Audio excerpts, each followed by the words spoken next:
Let us now summarize Mensch's philosophical anthropology. The human is born with an innate propensity to achieve the full moral life. This unreflective, spontaneous propensity reveals itself in the form of certain natural moral sentiments embedded in the human heart, that is, 4 beginnings.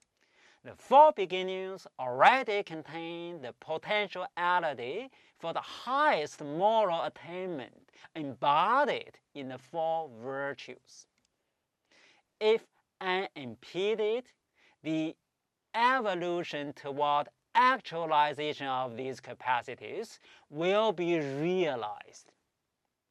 However, there are powerful forces, both within the individual and outside him, which obstruct this evolution. The vital psychophysical energy of qi expresses itself in man's emotions, passions, and appetites. It can easily become disordered, unbalanced, and depleted. This imbalance itself blocks the heart's inertial tendency toward goodness. The main arena of this disorder is the realm of man's transactions with the outer world through his senses. There is something about man's relations with his environment which creates imbalances, excesses, and obsessions within his qi. For ordinary men, it is the harshness of the social political environment which disorders their qi. To elite class, it is the environment's seductive promise of infinite sensual delight, power, fame, and honor which disorders the qi. Nevertheless, heaven has in fact endowed humans with transcendental heart within the heart.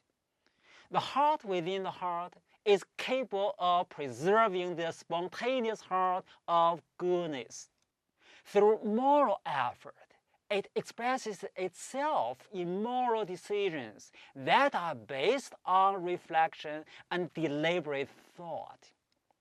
It is able to keep contact with the spontaneous heart of goodness through all the vicissitudes and assaults of our ordinary life. If one makes moral decisions in an existential sense, one will be able to gain mastery and control over the vital qi of his emotional life. When the vital qi is well ordered, it will sustain his moral efforts.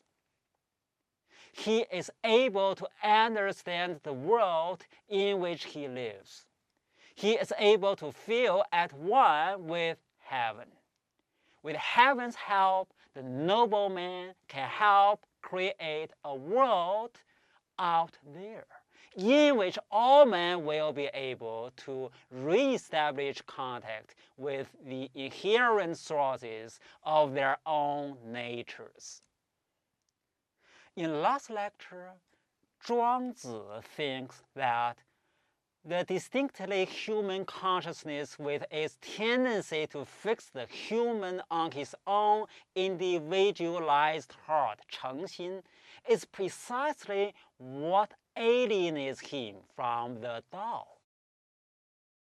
To this, Mensch's reply is that moral consciousness is the transcendental instrument of human salvation which unites man to heaven. Through his moral consciousness, man is at one with the Tao and is able to harmonize his own qi with the cosmic qi.